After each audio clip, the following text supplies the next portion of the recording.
So first of all, I will ask you to just to introduce yourself.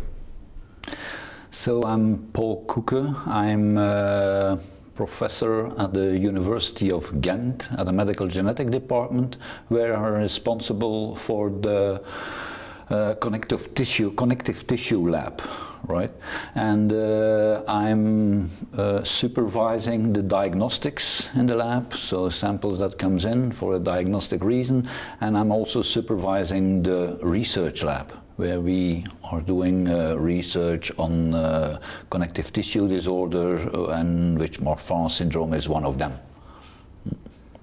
And could you explain what the 101 Genomes project consists of?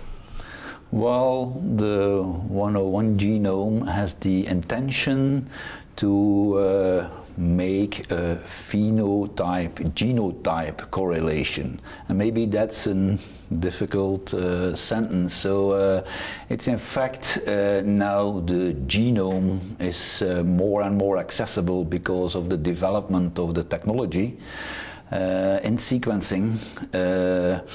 It is interesting to correlate the genes which you find in that genome, to correlate those variations in those genes with the phenotypical expression in the patients. It means why those patients are taller, or why they have a specific eye problem, or why do they have aortic malformations of abnormalities. So, and this abnormalities correlating with the variants you find in those genomes is very challenging, and at this moment it's starting to become feasible to perform this kind of analysis, which was not possible 5 years ago or 3 years ago. Yeah. And that's a nice challenge within the 101 project. Yeah. And so, as a scientist, why did you agree to be part of this scientific committee? Yeah. Well, I'm now almost 30 years involved in genetics. So I started in 1985, yeah, and so have been always in genetics, and I saw the evolution, right?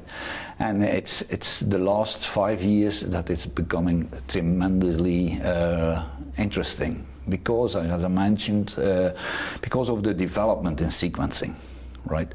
And that's a technological revolution, right? And it's becoming very cheap to sequence, to have access to genome data.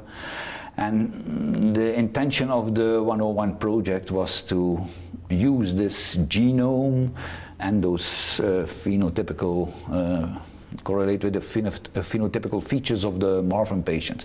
And that was I believe very much in this kind of approach. Because I believe so much in that approach, I think this project is very exciting. Yeah. And why are you expecting of this project? Well, it's very difficult to see or to decide how it will evolve. But I think scientists are working at their departments, in their labs, in their facilities. And communication between departments or between universities, it exists at meetings. But really sitting together and discussing how we should proceed and grouping patients, of data of patients together, it not really is that common in science. Maybe it should be, yeah. And that's what is extra in the 101 project, that they try to group us. Yeah? We have a strong group in Antwerp, we have a strong group, very strong in Ghent, there's also a very strong group in Paris, and so we have contact with each other, right? But it's more contact. And here we are able to discuss and to set up collaboration and really continue the work in a way that it's resulting in obviously nice ameliorations of the research. And what is the key element for you that makes this project important to Marfan patients, but and for other rare disease?